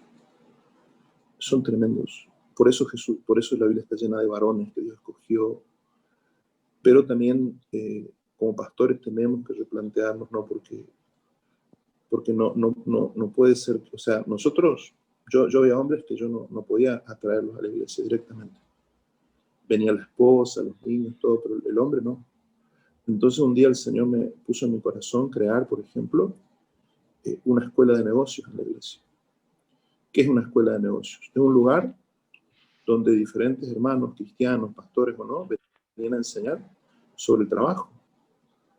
Y ahí esos hombres se sumaron. A ellos les interesó muchísimo esto. Y así empezaron. Hoy los tengo firmes en todas las actividades, están ellos, pero entraron por ese lugar. O sea, el pastor está preocupado por mi vida laboral. El pastor se preocupa no solamente para que yo me vaya al cielo, sino que se preocupa para que yo llegue a fin de mes. Entonces fui buscando estrategias diferentes, ¿no? Como decía Enrique, no preocuparnos de no estar enfocado en sacarle dinero a la gente, sino enseñar a las familias cómo generar recursos. Nosotros creamos una escuela de oficios, por ejemplo. Hicimos un acuerdo con me llamó el secretario de Trabajo aquí de la provincia y me dice, pastor, tengo un problema. Me dice, tengo plata de la nación, tengo profesores, tengo todo, pero no tengo estudiantes porque nadie quiere aprender oficios. Y yo le dije, ¿cuántos estudiantes necesitamos para abrir un curso?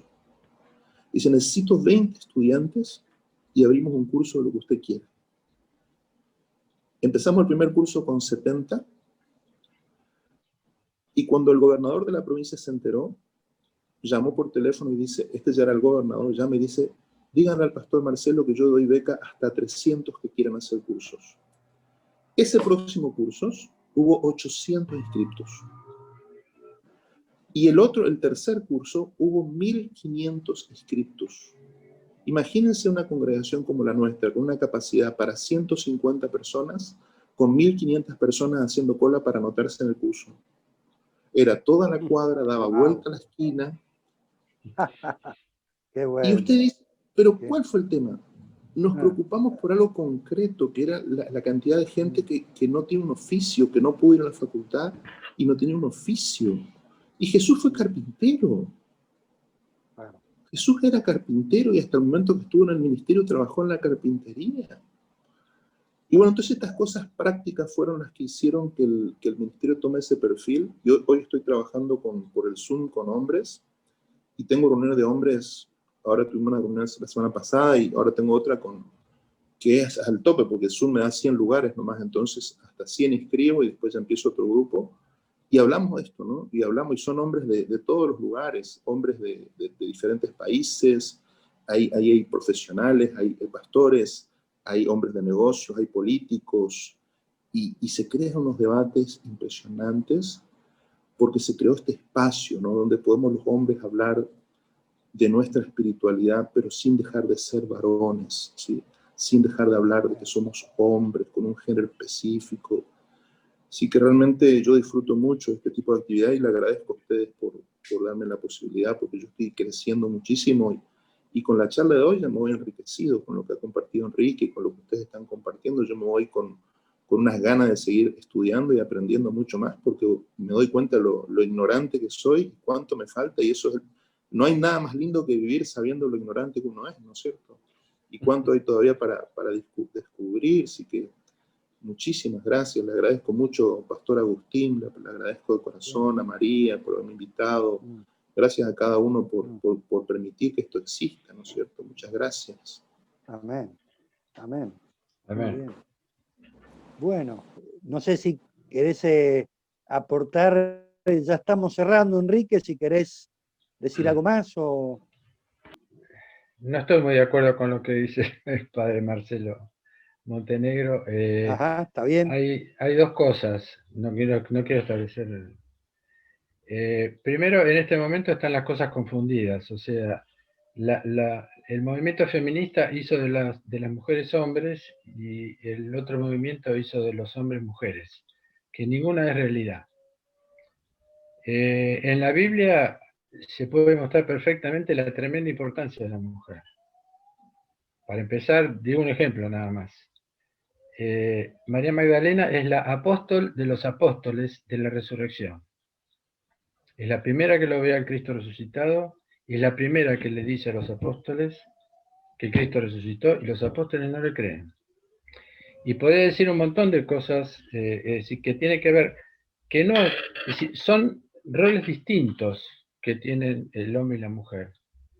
Pero la mujer es tremendamente importante.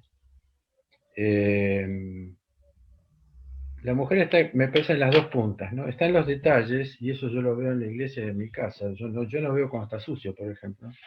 Las cosas se ensucian, o no veo los detalles. Por ejemplo, o sea, mi mujer me dice, ¿no ves que está sucio? No, no lo veo. O sea, que esos son los detalles. Y por otro lado, tiene una capacidad mística impresionante, de las cuales, bíblicamente, María Magdalena es una de ellas, que amó mucho, es decir, ágape. Sus pecados le fueron perdonados porque amó mucho. O sea que no estamos tan en desacuerdo, pero son roles diferentes. Y es una constitución eclesiástica que se armó, pero que, digamos, es un trabajo de ambos. Para ambos son lugares distintos, pero muy importantes. Y también hay otro detalle. Es decir, nosotros somos hombre y mujer. No somos hombres y las mujeres mujeres. Nosotros tenemos un aspecto femenino y un aspecto masculino. Entonces, hay que ver qué es lo que más hemos desarrollado. Hay mujeres que tienen una virilidad espiritual extraordinaria y hay hombres que son tibios, digamos. O sea que hay virilidad en la mujer, hay aspectos femeninos en el hombre. Pablo dice, siento dolores de parto por ustedes, o sea, es un aspecto femenino. Por lo tanto, creo que son lugares distintos. Nada más que eso, en mi opinión. ¿No? Bueno. Me gustaría responder al padre, ¿puede ser? Sí, adelante, sí, pastor. Marcelo. Sí. Tal vez me expresé mal y pido disculpas. Yo no quise decir que la mujer fuera menos o más que el hombre en la Biblia, ¿no? Yo coincido plenamente con lo que dice el padre Enrique. Yo hago todo un estudio del judaísmo y para nosotros, proféticamente, la mujer es mayor que el varón. Para que usted entienda a lo que estamos hablando. O sea, yo coincido plenamente, tal vez yo me expresé mal. Mi preocupación es en la actualidad por el varón de hoy, ¿sí? Eso está bien. Ese es el punto. O sea, yo veo que hoy no tenemos esa realidad que sí se vivía en el tiempo bíblico, donde hombres y mujeres caminaban con Dios y, como usted dice, cada uno cumpliendo un rol diferente, cada uno desde un lugar, desde una función. Yo veo como un desequilibrio hoy, donde usted mismo dijo, la mujer a veces está presionada, obligada a masculinizarse y a veces mal, y el hombre ha perdido a veces ese lugar de hombría delante de Dios, de ser ese varón de Dios, ¿no es cierto? Y como yo soy varón, puedo trabajar con varones, porque no me siento muy limitado de trabajar con mujeres, si no lo haría. Porque yo veo que yo también veo que las hermanas, cuando el varón no ocupa su rol, la mujer sufre muchas cosas, ¿no? En la casa, en el ministerio, en muchos aspectos.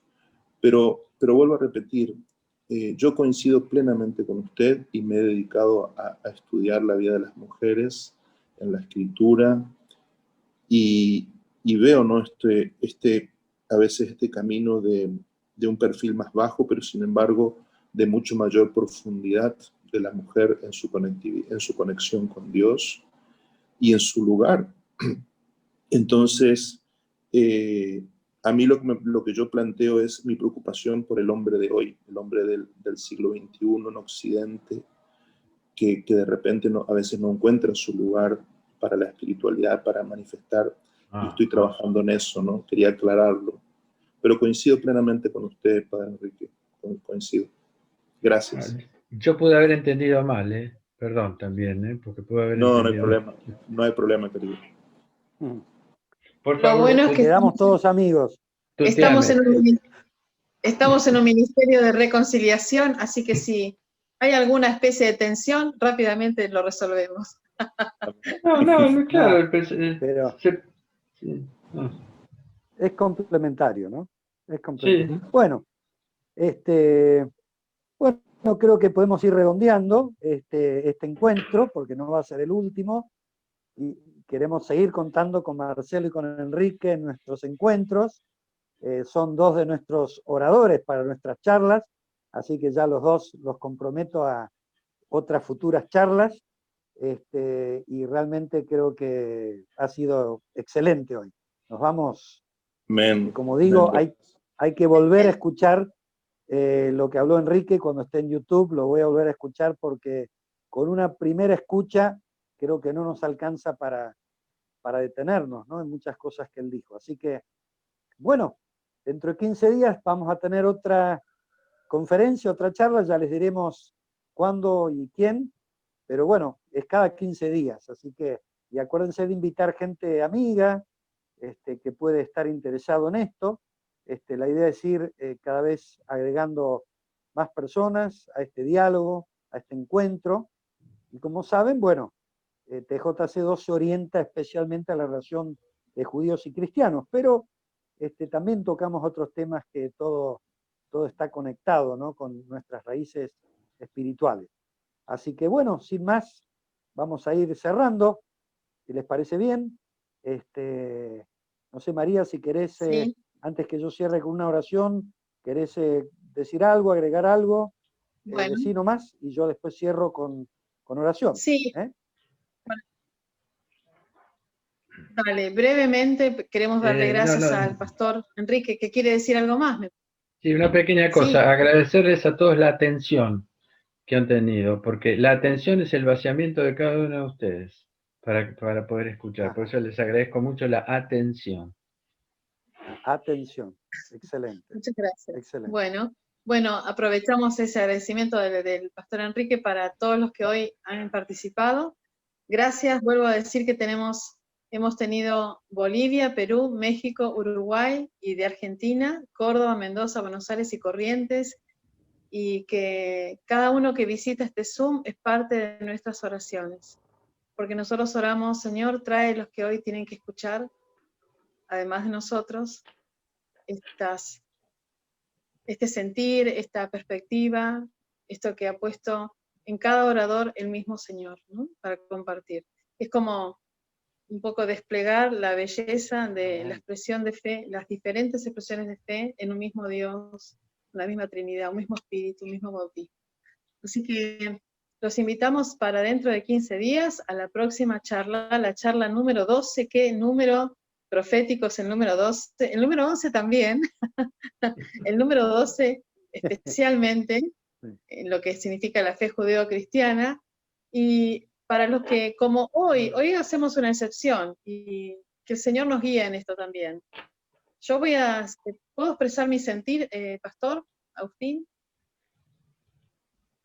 Sí, ya, claro. Hoy sí, sentí especialmente una unidad en el pensamiento. Nosotros que oramos tanto por la unidad, Ajá. y nunca sabemos cómo Dios la va a hacer. Sin embargo, esa tensión que dice el pastor Enrique tiene que ver, pienso yo, desde mi sentir, esa atención es haber estado escuchando una parte de la revelación que Dios le dio a la Iglesia Ortodoxa, a través del pastor Enrique. Amén. Y a todos Amén. nos es revelado en Excelente. parte, y Sí. nosotros siempre oramos, Señor, ¿cómo va a ser esa unidad? ¿Cómo la vas a hacer? Y a veces la imaginamos a nuestro modo, pero nunca es a nuestro modo. Siempre es a la manera de Él. Y una vez más, nos volvió a mostrar, igual que cuando estuvo el pastor Marcelo Montenegro, nos volvió a mostrar en ese caleidoscopio una mirada de Dios sobre nosotros. Y eso creo que Amén. es construir la unidad en el espíritu, donde estamos mirando al otro Amén. y valorando y honrando al hermano que está compartiendo y que nos está alimentando. Dios nos está alimentando a través de esos sentires, esas formas de ver, que vienen del Señor. Amén. Así que Amén. hoy, por ejemplo, vamos a ir cerrando con la oración del pastor Agustín, pero justo los que estamos hoy en el Zoom, todos ya conocemos algo de la visión, y solamente hay una señora que se ha unido, ya tengo su mail, así que ahí vamos a mandar la información, pero hoy es el cierre, parece, así como Dios preparó, este es el cierre. Nada más para decir, agradecer al equipo TJ, a Julieta de la Iglesia Católica, a Julieta Roy, a Susi Salazar de la Iglesia Evangélica, a las chicas de TJC2 México, a Nancy de TJC2 Perú, a las hermanas de Bolivia, a las hermanas de otra hermana de Perú, Susana, agradecerles que estén, porque el estar es parte del mosaico de Dios. No es lo mismo si están o si no están. Nunca es lo mismo. Cada hermano que viene es miembro del cuerpo, así que eso es maravilloso. Amén. Bueno, Amén. creo Bueno, que... Muy bien, muy bien. Cierto. De paso, antes de orar, les comento que en el TJC2 tiene un consejo internacional donde hay 7 gentiles y 7 judíos mesiánicos. En el consejo internacional, el lado gentil, hay pastores evangélicos, sacerdotes católicos y también hay presbíteros ortodoxos.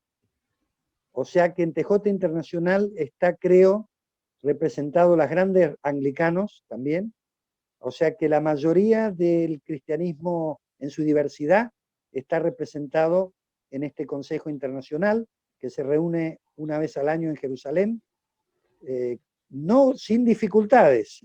Hay tensiones, hay cuestiones, pero se ha mantenido unido por gracia de Dios.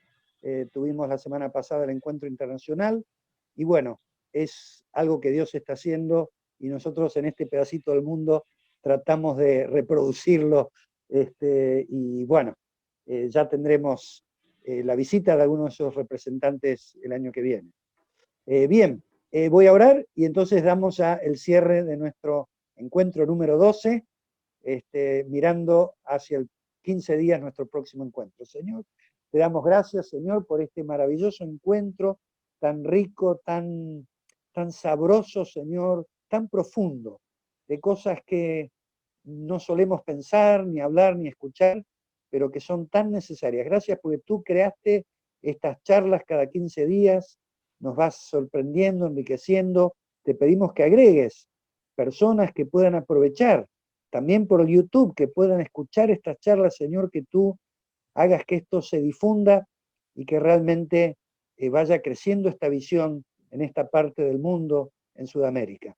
Te damos gracias por todos los que han participado hoy. En el nombre del Padre, del Hijo y del Espíritu Santo. Amén.